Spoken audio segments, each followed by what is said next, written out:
All right, say it with me. Emote, embody, express. Emote, embody, express.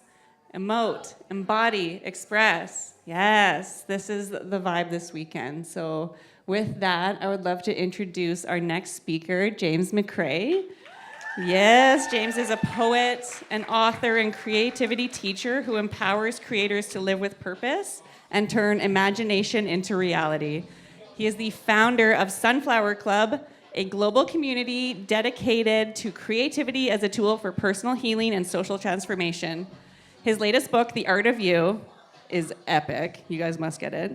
The Art of You, the essential guidebook for reclaiming your creativity, is now available. So help me welcome James McCrae.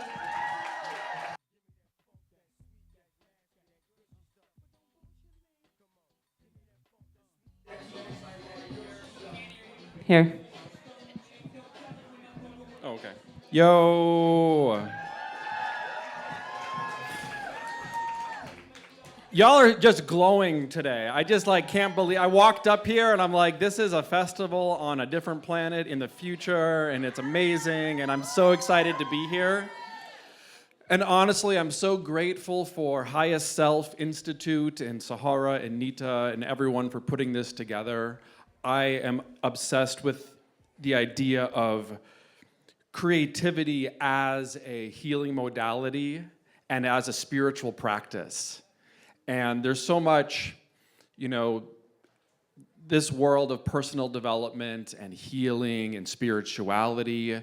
There's a time where that's a heavy practice, and there's a time for that to be fun. And I think that creativity and expression is truly a healing modality, and not only that, it's shadow work. And I think that when I think of my own creative practice as a writer, as an artist, as a poet, and where that comes from, where does that portal of intuition come from? And I do believe that when we use our intuition and we're tapping into other dimensions, and we're communicating with our highest self, and we're downloading ideas from our highest self, which can then be transmuted into creative expression. And it gives us an opportunity. I'm going to talk about creative alchemy today, and that's creativity as shadow work. Because what we do is we look within ourselves and we excavate the deepest parts of our souls and our psyches, and we find where there's stuck energy, and we find where there's trauma or negative emotions, and we face them and we move into them and we transmute them into creative expression. Who in this room, by a show of hands, considers yourself to be an artist? A lot of y'all.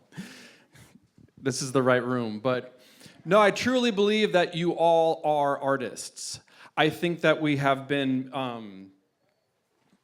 misled in terms of what makes an artist. We live in this world where there's a lot of imbalance in the world we live in today. There's a lot of economic imbalance, for example, where the majority of the world's wealth is in the hands of a select few. And I think that we look at creativity in this same way. We have this privileged class of geniuses and professional artists and published authors, and these are the people who society gives permission to be creative. And everyone else is just expected to get a job and follow the rules. And when we do that, I think we're suppressing our natural creativity. And maybe at best, people will, keep a journal and they may write in their own notebook, and then no one ever sees it. And the same way that if you suppress an emotion and you bury it, it will get stuck in your system, and it will atrophy into emotional sickness or spiritual sickness or even physical sickness. I think the same thing happens with creativity. So I really believe in the democratization of creativity and making it accessible for everyone. And creativity does not need to be a painting or a poem. This festival is a work of art. And the way some of y'all are dressed today is a work of art. And whether you're a coach or a parent or even like a friend or a lover, you can apply creativity to everything that you do. And when it comes to creativity as a healing modality, I can't stress this enough. It's not about being good at creativity. It's about creativity being good for you. Because creativity is our nature. When you think about, we're all here in this physical form, but we all have the life force of creation that's animating our bodies, right? We are all born from the universe. Like, I think of the universe as being one big tree, and we are all branches that are born from that tree. And then that energy moves through us. And the art that we create and our own creative expression are like the leaves and the fruit that blossom from the branches. So it's about being a conduit for that spirit of creation that moves through us. So this is what I call the creative purge. And we're gonna do an exercise in creative alchemy today, and I'm gonna do a guided meditation, and we're all going to practice the creative purge as a ritual. And this is basically how it works. We all go through life and things happen. Life happens.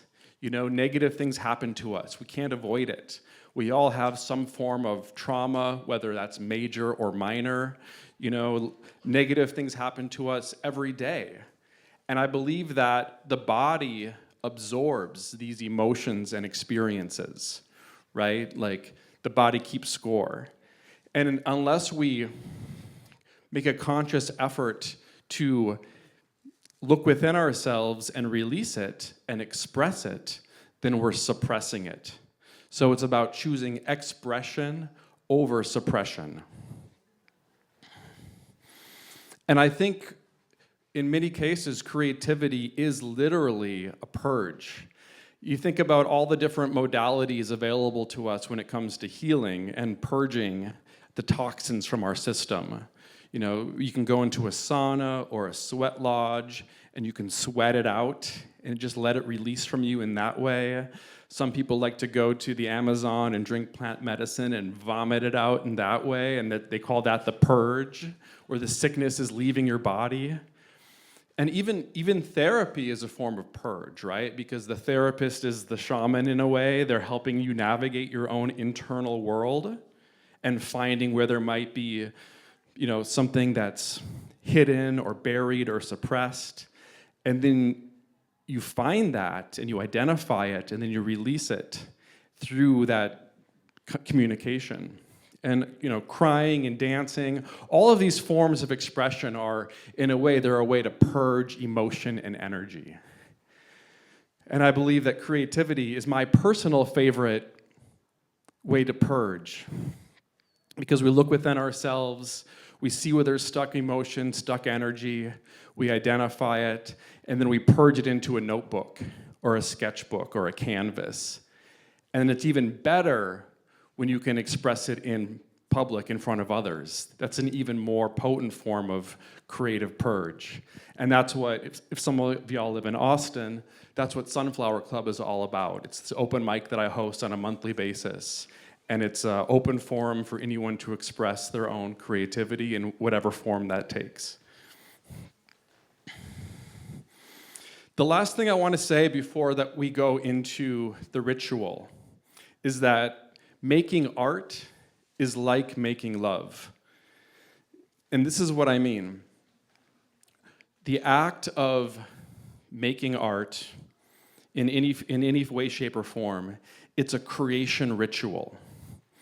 And, where do babies come from? Do you guys know? Like the simplest way to put it is there is a feminine principle and there's a masculine principle. And when they come together, that's when new life is born. And this same process applies to creativity. So what does that mean in terms of creativity, the feminine and the masculine coming together? This is creative alchemy. This is sort of the framework of my new book, The Art of You. There's the creative yin and the creative yang. And these are equally important in the universe. This is what the Tao Te Ching is based on.